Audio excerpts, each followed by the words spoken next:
this is not right. Maybe it is right. This isn't right.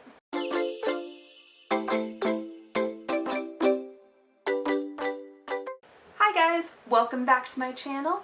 I'm Jillian, I love books, and today I decided to do my February wrap-up video.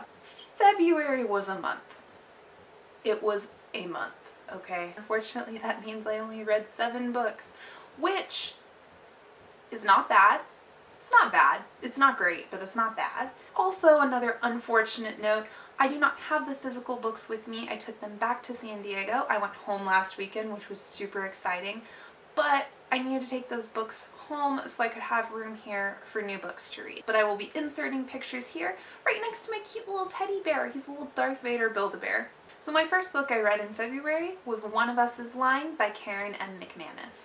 Now, I did a whole wrap-up book talk. It wasn't terrible. I gave it 2 stars solely because it was very readable and I kind of flew through it. I was never shocked. I was never really interested.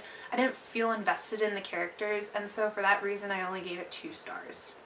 My second book I read in February was Caraval by Stephanie Garber. Thank God for this book, because I feel like I was this close to being in a slump after One of Us is Lying, but Caraval was an easy 5-star for me. It was better than I thought it was going to be, and I feel like I had pretty high expectations for that book, but it was so good. I am such a huge fan, and the ending, oh my god, that's all I'm going to say. The third book I read in the month of February was Zodiac Star Force number 3, and I gave the third one 4 stars on Goodreads. As I'm reviewing my little note I had here on Goodreads, I said, docking 1 star off of my overall enjoyment because if I have to read, but Emma is our leader, even just one more time, I swear. I remember being super annoyed. The dialogue was a little repetitive, so in hindsight it probably is more like a 3-star, but I enjoyed it at the time, so I'm just gonna leave the 4-star rating there. The next book I read in the month of February was Gone Girl by Gillian Flynn. Have we ever established how to say that name? I gave this book 4 stars. I was a little nervous going into this, a little hesitant. Mysteries generally don't thrill me because they're always pretty predictable. Luckily for me, I found this to be really enjoyable. It was fairly easy to digest for an adult mystery thriller, and I gave it 4 stars. The next book I read in the month of February was Zodiac Star Force issue number 4.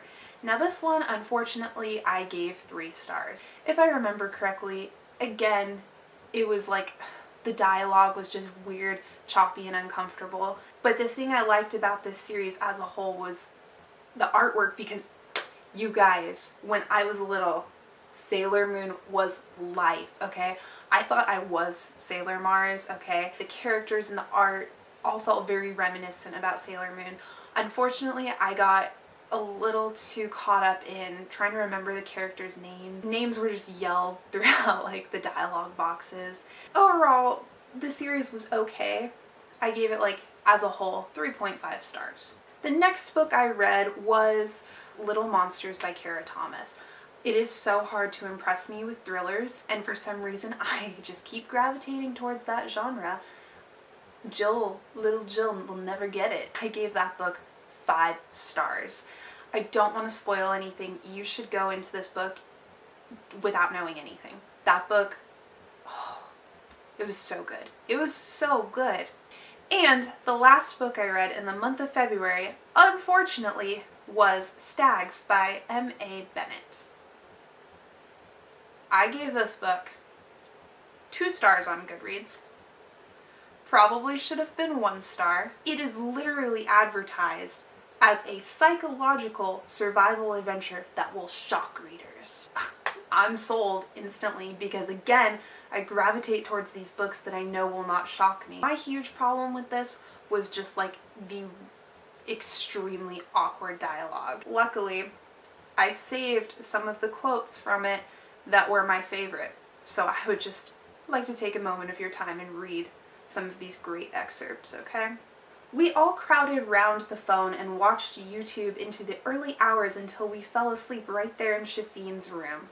We watched all the crap on the internet, from piano-playing cats to skater fails to bottle flips.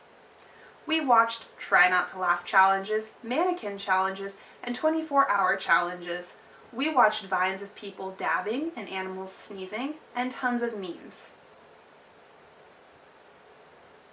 That didn't need to be a whole paragraph.